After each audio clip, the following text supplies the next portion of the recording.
Disillusioned Church Girl series. My name is Simone. Thank you so much for your patience. I know it's been about 1.5 years, and I will explain why it took so long. But I'm just grateful to be back, and I'm grateful also for the delay because, number one, I needed the break, but also I just really feel like I learned so much in the last 6 months that the content is going to be more valuable than it would have been if I would have just jumped right back into it like last year or something. So I'm just really grateful for the delay. I think the timing is perfect. And also, I recently started a new job 6 months ago, and I feel like I've grown leaps and bounds just within the past 6 months. I am currently a clinical social work intern, which is basically a therapist in training. I do therapy with people one-on-one and just talk about their trauma and just family dynamics and things like that. And so this job has really pushed me to do a lot of research on different topics.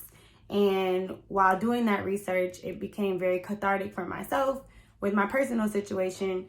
So I have more salient points to make and things to kind of correlate with my situation. So I'm just super excited to share with you guys everything that I've learned thus far. But thank you again for tuning in, and thank you for your support for the first season, quote unquote.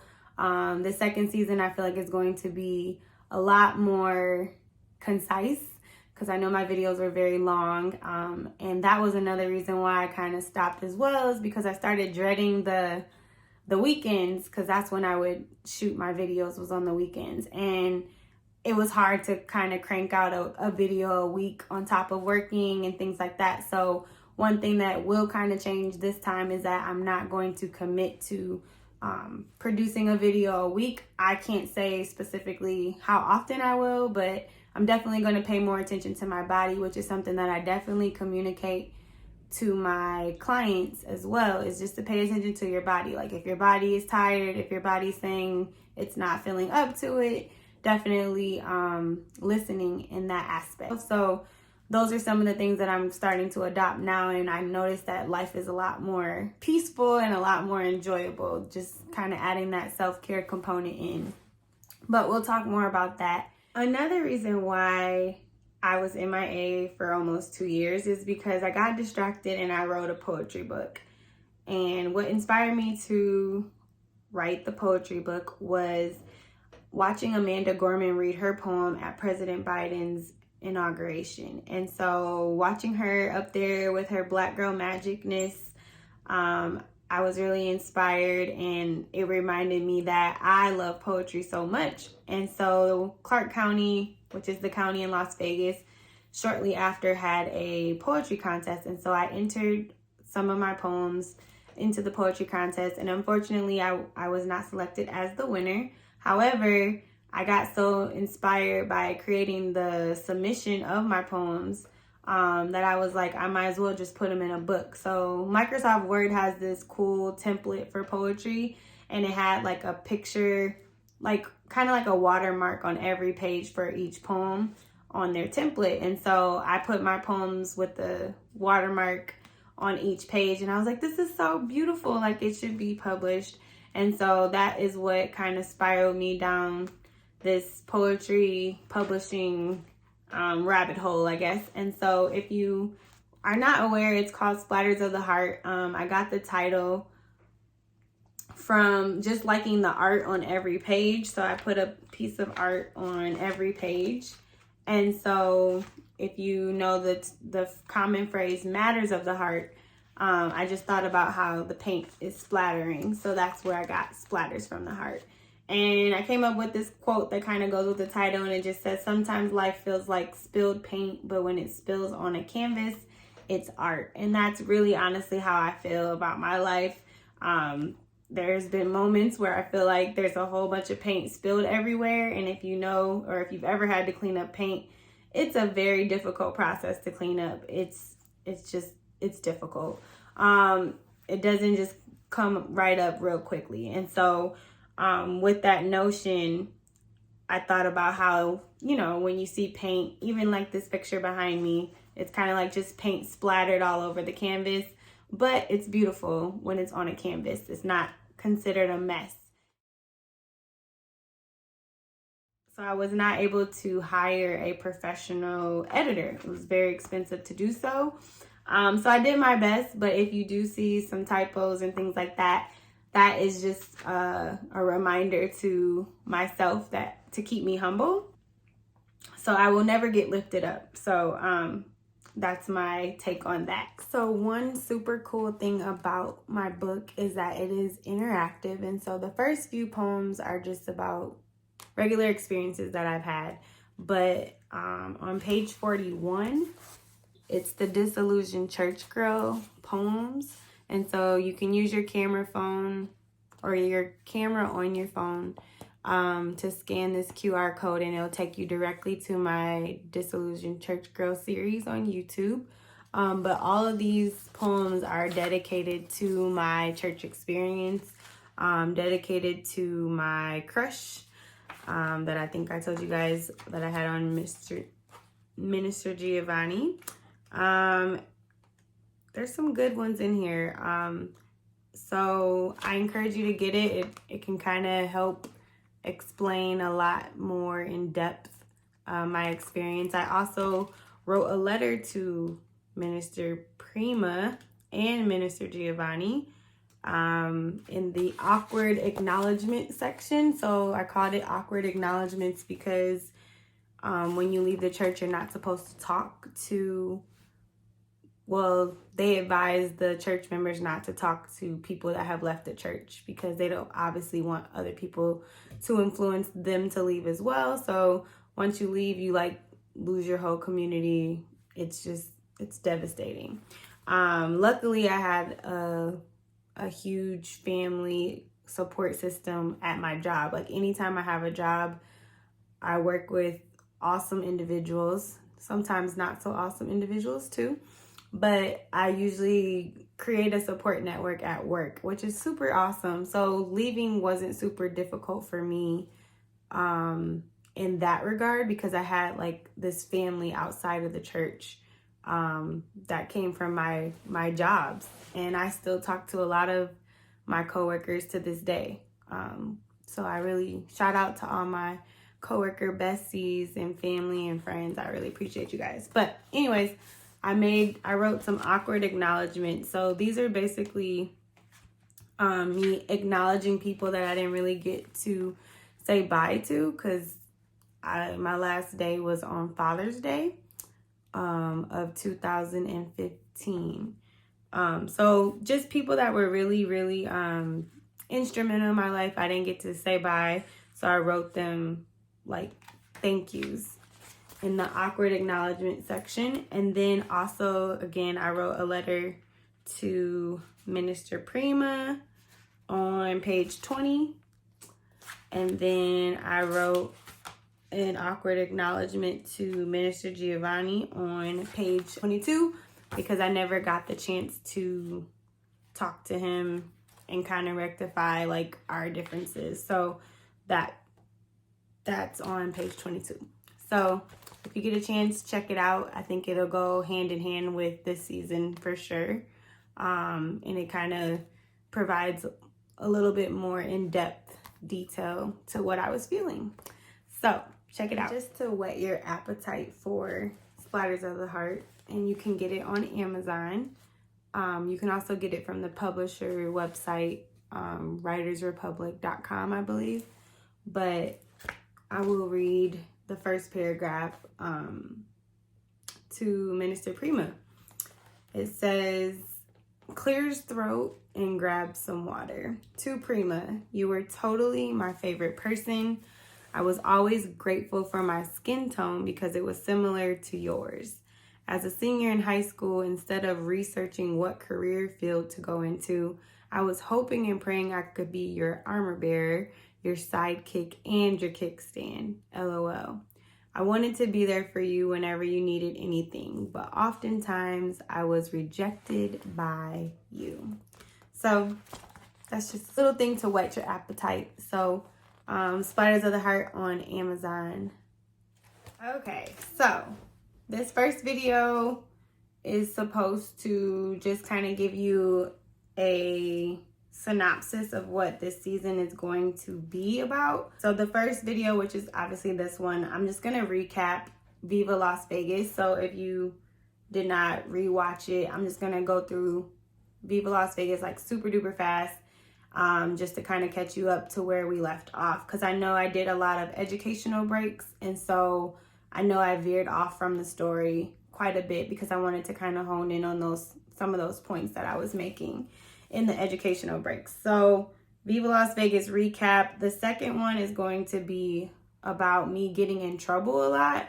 And so me and Prima just had a lot of like riff-raffs between us constantly for different things. Was constantly getting in trouble. They were very benign situations, but she made them seem like they were these huge ordeals. And so I'll kind of talk about how that played out and how that lowered my self-esteem and just was a big mess. Then I'm going to talk about my crazy faith. So I did a lot of not so smart things in the name of God and in the name of following the pastor and first lady. So I'll talk a lot about some of the dumb things that I did. One of those things, just to kind of whet your appetite, was I was driving to church and I was on E and I was on the highway, and I didn't want to stop to get gas because I didn't want to be late for church. And so I continued to drive, and I said, God is going to get me to church, at least get me to church, on time, and then I'll have enough gas to go to the gas station, the nearest gas station after church. Yeah, that was where my mindset was. And so we'll talk about that and how that played out in a lot of my decision making. And I won't blame necessarily that on the church, but I'm just going to talk about how my mindset was so warped during that time, and how it affected me and even still affects me until now. Right. The next one is going to be about church trips. And so it was customary that we went to Florida every year as a church. That was just our ritual when we were in Lansing. But when we moved to Las Vegas, the trips got way more expensive and more extravagant. So we went all over the world on cruises. I went to Israel twice. And it's crazy because we were so focused on following and being around the pastor and first lady. It kind of sucked the joy out of the trips. And so I kind of talked to you guys about that, and then just some of my speculations in regards to the trips, because they were supposed to be like great move of God trips, quote unquote, but it was really just a vacation. And they started mistreating people if you didn't go. Like if you weren't able to go, they would mistreat you. And so I have a little bit of speculation. Sherlock Moan is not coming back, but she's passing the baton to me, so I'll kind of break that down with the church trips in Las Vegas. We'll also talk about my finance trouble. So trying to go on these extravagant trips, making $750 an hour was not conducive to my financial situation. So we'll talk about how I took out the max student loans, which I'm still paying on now. I'll talk about my mindset back then financially. A lot of it can be attributed to, my prefrontal cortex, which is the front part of your brain, the one that's responsible for decision making. A lot of my decisions back then I can blame on the lack of development of that portion of my brain, because neurologists say that this part of your brain does not fully develop until you're 25. So a lot of my mistakes and things were made between the ages of 19 and 25. And then it was like around 25 is when I started like waking up. The decorating committee, I will talk a lot about that. I was on the decorating committee. I don't even know how I got on the team. I think it kind of came from us having youth days in Lansing. And so when we got to Las Vegas, we would have a lot more extravagant events for them. It was just all about them. So their birthday, their anniversary, which is combined, they called it the birthiversary, which is a very cute name because they got married on pastor's birthday. And it was her birthday, the first lady's birthday,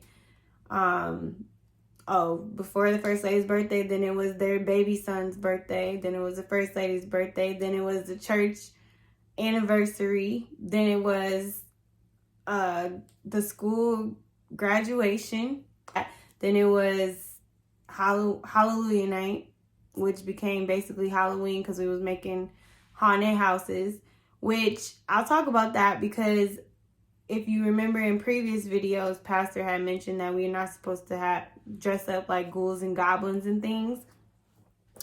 But when we got to Vegas, it was like, that completely changed. And so that's when I started, questioning, like, why is stuff changing? Like, why wasn't it okay in Lansing, but now it's okay in Las Vegas, that type of thing. So that's when I started losing faith in them a little bit. So we'll just talk about the props and things and how we had to decorate for every single one of those events. And then I didn't even finish it all. After Halloween, it was Prima's birthday.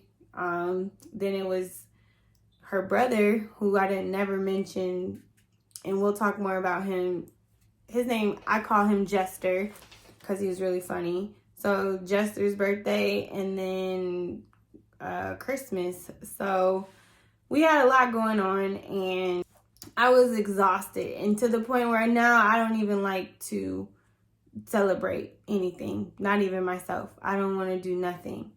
If it's gonna be work, if I have to decorate something, I don't want to be a part at all, and that's sad. And the decorations, I wish I could show you guys like pictures and stuff, but it's very extravagant. It's not just like some balloons and a couple tablecloths. No, they were like super extravagant productions, decorations. I mean, I'm talking wood, nails, box cutters, hot glue guns. Like, I don't want to have no parts. So we'll talk more about that. We'll also talk about sneaking around with Giovanni. Things did become more intimate between us, and so I'll give some minor details with that. And that was also when I had turned 25. Like, I guess I just didn't care anymore. We'll also talk about losing my best friend. So I consider Giovanni one of my best friends. I had very few friends in the church. And I think that just goes, I would say, true friends, because, we could get along for the moment, but it was really hard to find a consistent friend, because as soon as like you got in trouble, then Prima would make everybody not talk to you, which was devastating at the time. So losing my best friend was choosing not to talk to Giovanni anymore for various reasons. And so I'll kind of go into that. Then the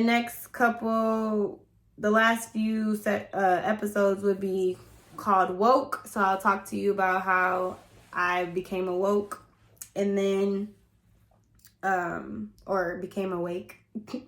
And then I'll talk to you about leaving, which was very traumatic. And then I'll talk to you about the aftermath, which is what I'm really excited about, because I get to tell you about my first drink, gaining my first sexual experience. Like, all of these things happened after I left. And I say I gained my first sexual experience because I don't feel like I lost anything when I had intercourse for the first time. And I think it's crazy that I am so comfortable with even talking about sex and things like that. I can tell the growth because I didn't feel shame. And I'll talk about that, because I think that people make you feel shame. But when it was just me and my partner at the time, I didn't feel any type of shame or guilt or anything. I didn't shed a tear, which is interesting. Virginity was really important to me in that church context, but once I left, it no longer meant anything to me at all. And I thought I was keeping myself for God, trying to keep God's laws, But now I realized that I was really just keeping myself because I wanted to make my pastor and first lady proud. And once I realized that they didn't really care about me, once I left, it just didn't matter to me anymore. Like, it didn't mean anything. I wanted to be able to say, you know, that I kept myself on my wedding day. When ideally my pastor was going to marry me. That was my dream. Even though I didn't really see a lot of women getting married at our church, which that should be another topic as well. A lot of single ladies were not getting married, and they're still single to this day. And so we'll talk more about that as well. But I wanted to that was my dream, to be able to be confident in myself, knowing that I did not, breach that contract with God and maintain my virginity until I was married, just so that I can, you know, stand proud in front of my pastor and his wife. So we'll talk about that too. So that wraps up basically the kind of like the outline for season 2. I did record the recap. However, the video turned out to be about an hour long, and I told myself that we are not going to do these lengthy videos this season. So I'm going to put a pencil in it, a notebook, well, not notebook, a bookmark in it for now, and I will complete the recap video later. I will not say next week, but it will be very soon because it's already recorded. So I just have to put it together and edit all my ums out of it. But thank you again for tuning in. I hope you guys have a wonderful week. Continue to manifest your dreams and listen to your bodies. And we'll talk more about that because it's super duper duper important. All right, bye.